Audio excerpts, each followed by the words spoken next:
So, did you watch the new Andor series on Disney Plus? Yeah.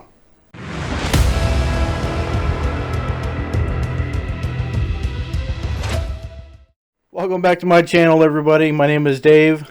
Um, Andor, Disney Plus, Wednesday. Wow. A lot to unpack here. Yeah, no spoilers. A no spoiler review. Just got done watching the first 3 episodes. I've talked to a few people who've already seen it, and they felt it was a little dystopian. But you know what? When you're building a rebellion, it kind of is. I mean, you're not living your best life. Everybody's down. Everybody's in a not so good mood. But I've often wondered what it was like in the story. What had happened between Revenge of the Sith, when the Jedi Order fell and the Empire rose, and A New Hope, when the Death Star was completely destroyed. Luke Skywalker and the Rebels came in and took care of business. A lot of seedy things, when you build a rebellion. Your heroes aren't exactly as picturesque or black and white as they seem, and the Andor character is a perfect example. Like we saw in Rogue One, Andor, like in the alleyway, he's getting information about the Death Star, and 2 stormtroopers approached him, and the fellow he was talking to, the hurt arm, and he blasted both troopers, and he blasted the guy, right, because they couldn't escape with him. Well, I have a feeling this is going to be a lot like that. Good to see that Disney kept to the formula. I mean, really, you have this great character they created, so no surprise they have a series based around this really awesome character. But it's good to see they're sticking to the formula. It's the Empire, it's the Rebels, it's the Alliance forming in the background.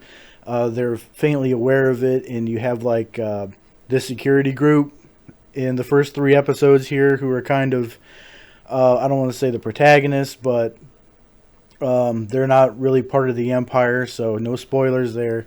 You'll find out really quick. They're not Empire, but they're not exactly they're not the law either. So it's more like a third party Empire, if you want to put it that way. It's kind of a strange relationship between the two. But it's really good to see with Stellan. Stellan Skarsgård came in with his character. It's good to see him portray somebody who potentially part of the Rebel Alliance. I mean, we're not exactly sure who the character is at this point, but I think Star Wars fans will clamor around it. I mean, I really think this is the quintessential lightning in a bottle. And I said that earlier today to another fan. Another fan looked at me. He goes, "Okay, lightning in a bottle, like the first Star Wars movie." I'm like, "Well, sort of." I mean, Mark Hamill once said in an interview, he's like, "Hey, man, you'll never see lightning in a bottle again. It happened back in '77. You're never going to get that again." He was wrong. I think lightning in a bottle is the experience for every individual fan and how they have it. Whether you are enjoying the Star Wars films and product being produced now or not, it is up to the individual fan. And for this fan, I think Disney really hit a home run. I mean, this is a dystopian, gritty, dark, deep story. The story that I think needs to be told. I mean, this is an excellent way to portray the Rebel Alliance and the roots and where they came from, and how important it was for the Rebel Alliance to rise against the Empire to begin with.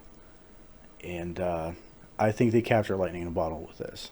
I think by the end of this season, everybody's going to look at this and go, "Wow, why wasn't this a movie? Why wasn't this a movie?" And if they don't make a movie out of this series, I think they'd be really missing an opportunity to create that experience for fans yet again. So, man,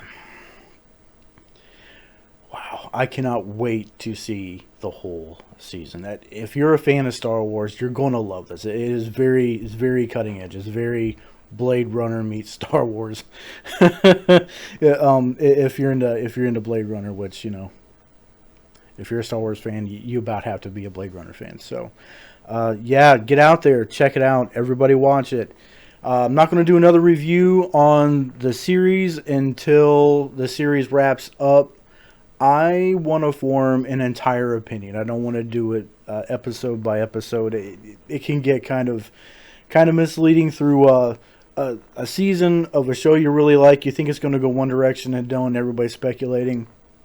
I really think this is going to be that lightning in a bottle experience for people. So stay tuned every week, everybody.